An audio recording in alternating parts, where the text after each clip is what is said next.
Hi, I'm Stephanie Jaworski of joybaking.com. Today we're going to make Cappuccino Biscotti, and this is what they look like. This is such a flavorful cookie. It is full of chopped nuts, chocolate chips, we've got the coffee, we've got some ground spices, perfect for dipping in our coffee or tea or on its own. So the first thing you will need to do is preheat your oven to 350 degrees Fahrenheit, which is 180 degrees Celsius, and you will need to line a baking sheet with a sheet of parchment paper, or you could just lightly butter it or spray it with one of those nonstick sprays. Now the first thing we need to do is you're going to need 3/4 of a cup, which is 110 grams of chopped toasted hazelnuts. And I buy my hazelnuts, as you can see here, raw with the skins still on. That's the cheapest way to buy them. And then all we're going to do is we're going to put them into the oven for, just put them on a baking sheet and put them in the oven for about 10 to 15 minutes. One, you'll start to smell them. You'll know that's one sign. And the other is, what we're looking for is the skins to start to crack and blister. And then what you do is you take them out of the oven, and then as you can see here, I just put a clean, make sure it's clean, dish towel over the top, and then let them it's almost like steam for about 5 minutes. And then what you do is then you just take, how I do it is just take them in my hands and rub, and then the skins come off like that. Because the skins of a hazelnut can be a little bitter. I don't mind a little bit of the skin, but not a lot. And then what you're going to do is then just coarsely chop them. If you have little ones like this one here, I would just, maybe chop them in half. So that is how you do your hazelnuts. Now, sometimes they can be hard to find. If that's the case, you could use almonds, or that's a really good one to use, or pecans, walnuts, really macadamia nuts. You could use other kind of nuts, but today we're going to use hazelnuts. So now this batter is so easy to make. If you have an electric stand mixer like I have here, use your paddle attachment, but really you could just do this by hand. I'm being a little lazy. I'm going to use my mixer. So we're just going to put our dry ingredients in the bowl. I have 2 cups, which is 260 grams of an all-purpose flour. You may know that as a plain flour. Put that in there. I have 1 cup, 200 grams of granulated white sugar. Make sure I get all the flour in there. And then you will need a 1/2 teaspoon, 2 grams of baking powder, 1/2 teaspoon, 2 grams of baking soda, and a 1/2 teaspoon, 2 grams of salt. I like to use the kosher salt. I find it's a little milder in flavor than, say, your regular table salt, but if that's all you have, then use your table salt. And then for spices, I'm using a 1/2 teaspoon of ground cinnamon and 1/4 teaspoon of ground cloves. I really like that warm, ground cloves is kind of this spicy, warm kind of flavor. I like it with, especially with the chocolate chips we're adding. Now I know some people do not like ground cloves, and if you don't, then just leave that out. So what I'm going to do is just mix all this together. So you could do it in just a bowl. Pretty easy.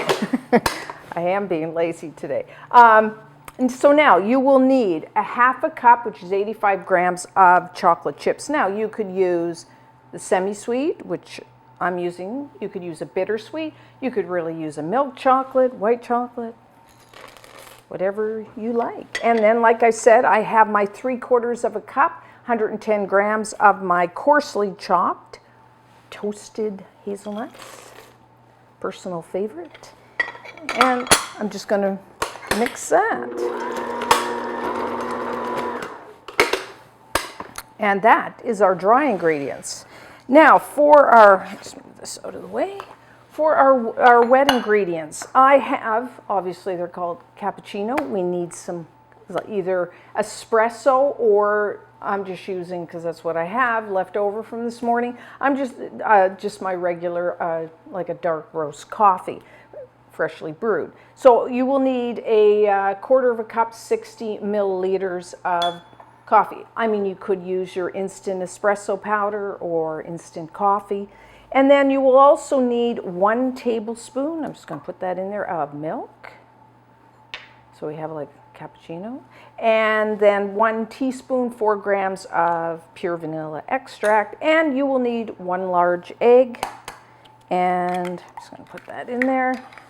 And lightly whisk your egg to break it up. And that's the end of what we need here. You can see this is really easy to whip up.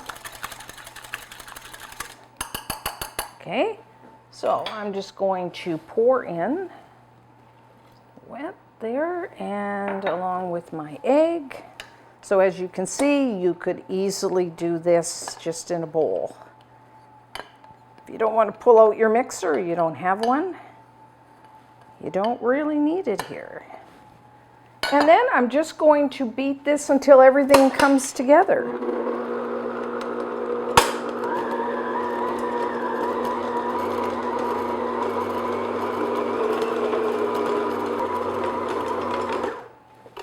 Okay, and we're done. Let's move all this out of the way. So now we're going to make 2 logs. As you probably know, biscotti means twice baked. We are going to form it into a log shape and then bake it.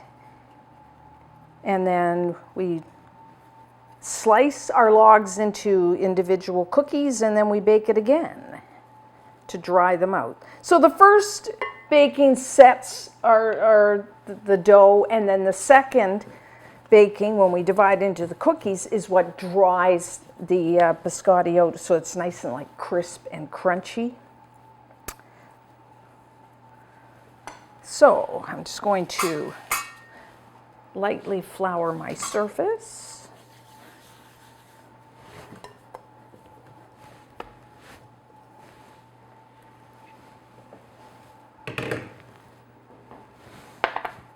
You will need some flour. So you can do this, just put a little flour on there, it's a little sticky.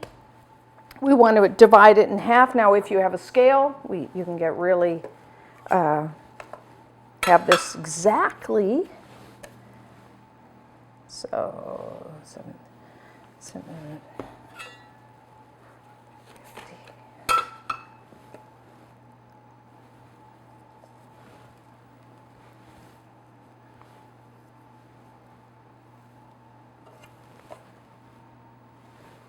That's about right.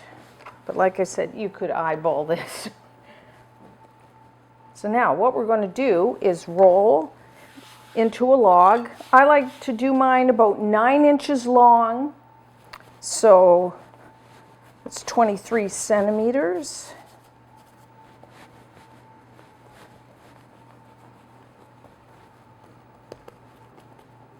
Try to get it, the same thickness. That's when a ruler comes in handy. So it's about right. And then just transfer it to there. And the second one. As you can see, pretty easy.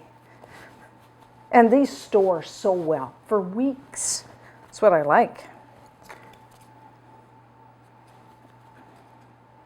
Okay, so now turn that, and then we want to just flatten them till they're about, 2.5 to 3 inches wide. So what, 6 to 7 centimeters. Space them a bit because they will spread as they bake. Try to get them both about the same width so they bake in the same time. Yeah, that's close enough. 2.5, so about 6 centimeters. So now what we're going to do is bake these for about, in my oven, everyone's a little different, about 35 minutes. So what you want is it to be nice and firm when you touch the top. It will feel firm. So about 35 minutes.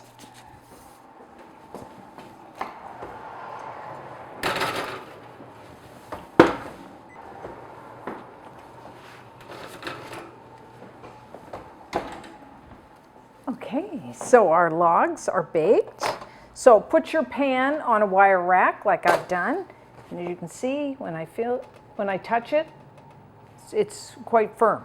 So now what we're going to do is just let our logs cool for about 10 minutes. And then we're going to slice them. Can't slice them right now because they're really hot. So I'm going to leave them 10 minutes, and when we come back, we will slice them into cookies. So it's been about 10 minutes, and I forgot to say that while they're cooling, reduce your oven temperature to 300 degrees Fahrenheit, which is 150 degrees Celsius. So now what we're going to do is just pick up our log, and we're going to slice it. Now I like to do my slices about 3/4 of an inch thick. It's about 2 centimeters, somewhere around there. You can use your ruler, but I find it's a good width. So I like to, because I got a little bit of a round end here, so I'm just going to cut that off, and that's kind of my treat. And now, using a sharp knife, you could use, I'm just using a straight edge, you could use a serrated knife if you want. I'm just going to cut my slices.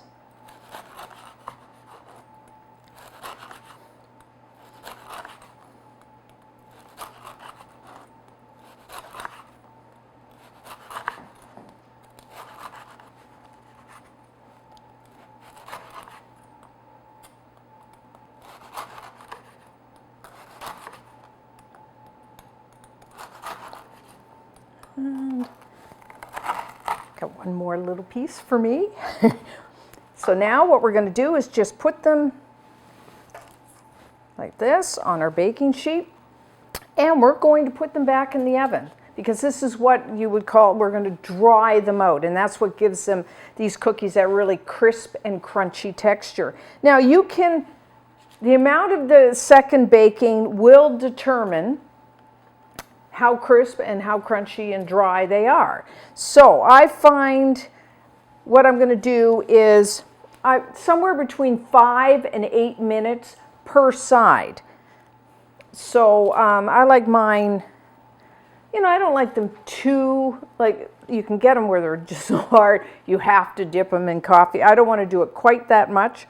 I want to be able to just eat it on its own. So I'm going to do about 5 minutes per side. So what I'm going to do is, I'm going to put them in for 5 minutes, and then we will come back and I will show you what I'm going to do. So about 5 to 8 minutes aside.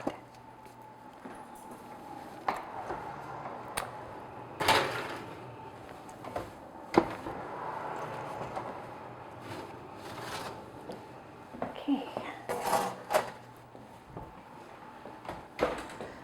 So that was 5 minutes on one side, and there's still a little bit of give. It's not like really firm, which is how I like it. Now, like I said, if you want your biscotti to be really crisp and crunchy, then do them a couple more minutes. So now what I'm going to do is just like this, flip them over, like so, and then I'm going to put them back into the oven for another 5 minutes, and then we will be done.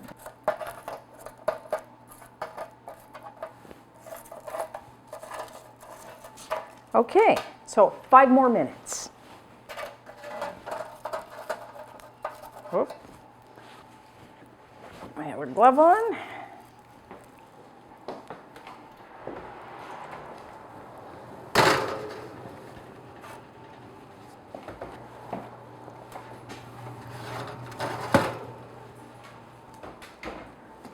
Okay, so our cappuccino biscotti are now done, nice and firm. So now what I'm going to do is just let them cool down, and then when we come back, we will try one. So now let's try one. Don't they look nice? I love how you can see the nuts, and then you got the chocolate chips. So good. I don't have my coffee, but we will just eat it as is.